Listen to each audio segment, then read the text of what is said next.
Hey freshmen, so today you guys are going to be taking the summer reading paragraph that you've revised, and you're going to be having your icing edit day where you edit and polish everything up to get the formatting right now that your ideas are where you want them to be. So you'll have the Google Doc open where you did whatever you submitted already for your summer assignment revised paragraph. But we're going to go through these format fixes, and you are going to pause this video and fix each one along with me to make sure your format and your editing is going to match what happens on my example one that I'm walking you through here. So the first one is your 4-line MLA heading. If you already have this, that's awesome. Make sure that you formatted this heading to match what I'm about to show you on the Google Doc. So first thing you need is your name. So mine says Mrs. Wood right now. But yours is going to say your name. My computer catches up with me here. So it'll say your name, then it'll say my name, and then you're going to put your class. So you'll have English 9, and then whatever hour you're in. Then you're going to put the date, but you do the date in a European style format. So it's actually like the literal number day it is, and then the month, and then the year. So make sure that your 4-line heading is formatted like that. Now we're going to look at the boring title format. So for MLA format, you don't get to do any bold, italics, anything cool for your title. It's just boring, plain font like everything else. So if you don't even have a title, this is where you're going to add one. If you do have a title, the only thing you do for it is you center it on the page by coming up there and hitting center align. And then you're going to come up with some kind of title for your paper. So insanely awesome title is what we're going with here.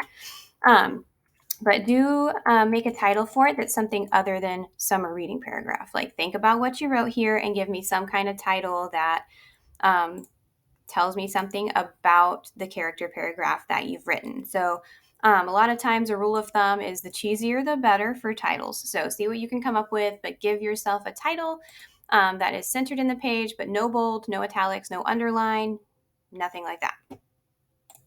Now you are going to put everything in the standard size 12 Times New Roman font if your stuff is not already there. So if you hit Control A on your keyboard, it'll highlight every piece of text in your entire document. So Control A is a really good thing to do. And then you'll hit size 12, and we want to make everything Times New Roman. And now you've got the standard MLA font style that they are looking for. All right, now we're going to check for some in-text citations. So this means after the quote that's in your paragraph, you should have the author's last name and the page number where you found your quote directly in your sentence. So in this example paragraph, this student already has their the quote that they put in the paper, and then they have author's last name, page number, period, outside the parentheses here. That's perfect. So that's all you need to do is just verify that you have this happening, and you actually do want a space between your quote and the in-text citation you have in parentheses there. So just check and make sure that that has happened for you.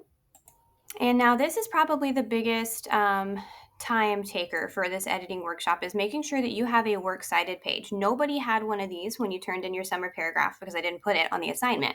But that is how this editing workshop is a little bit different from what you did the first time around. So to make a works cited page, this is something that you make to match this in-text citation that you've given. So when you cite something like this within your writing, you've got to have something somewhere else that tells the person reading your paper what this connects to. So it's kind of like a matching game. Like we have Hannah 20, but you need a full citation to go match that Hannah 20 and show them this is the source that I'm talking about here.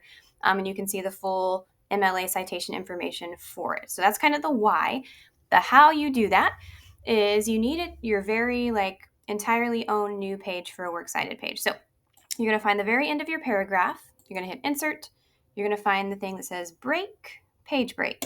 You're going to click it, and now you are typing at the top of a new page, and you are going to title it works cited. So you've probably heard works cited before, but you're only going to cite one source today, so all you need is just works cited.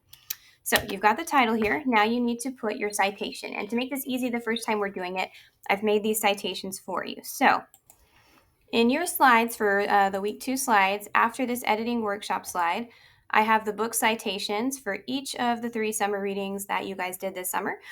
So all you're going to do is you're going to find the one that goes with your book.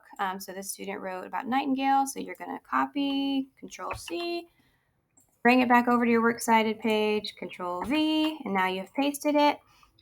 See how it put a weird extra space in there? You're going to get rid of that. And now you have the full MLA citation that goes with the in-text citation that you have actually in your writing and in your paragraph up there. So that's what your works cited page should look like. It's really empty and plain because you only have one source you're working with here, and MLA format is plain and boring. So far, so good on that. This is the point when you want to go back and make sure that everything is double spaced. Now that you have everything that you need, like word-wise, in your paper, you're just going to go back and remember I said if you do Control A, it highlights all the text in your entire Google Doc. And then you're going to double space it. So to do that, you're going to find this line and paragraph spacing at the top here. And if you can't see this, usually it's because your menu is hidden. So now, well, I guess you can still see it. But if anything weird is going on, check those little arrows. But you'll find this line and paragraph spacing. You'll find where it says double. Now everything is double spaced. You do want this 4-line heading double spaced as well. So it did put this extra space here in between your title and your writing, and you don't need that. So you can take that out. Make sure your paragraph is indented here. So you've got heading, there's a space here, and then there's your title, and then there's no space when you just jump in and actually start your paragraph that you wrote. So now this is double spaced as well. You can go ahead and center your title on your works cited page. Whenever you have longer MLA citations here, you're going to have to learn how to do hanging indentation in a Google Doc, and I will walk you through doing that when we get to that phase of your formatting.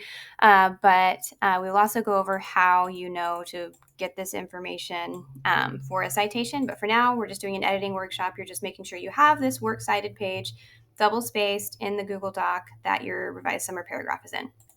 And this step, very important, you want to remove all the squigglies, which is these little red wiggly lines underneath words, and the typos in your paper. So you want to read through what you have written and see if you left any words out or did anything weird with formatting. And see how there's a red squiggly here? It's because something's misspelled. So you're going to get rid of those squigglies. So did you mean favorite? Yes, I did. Now it's there. All good. No more red squigglies anywhere in this paragraph. So once you've read through, gotten rid of the squigglies, read through your sentences, each individual one, to make sure you don't have any typos, any missing words. Your brain can fill in things when you're reading it in your head that like you don't catch on the actual paper. So just give yourself the time to come back and look at it, fix any typos you've got.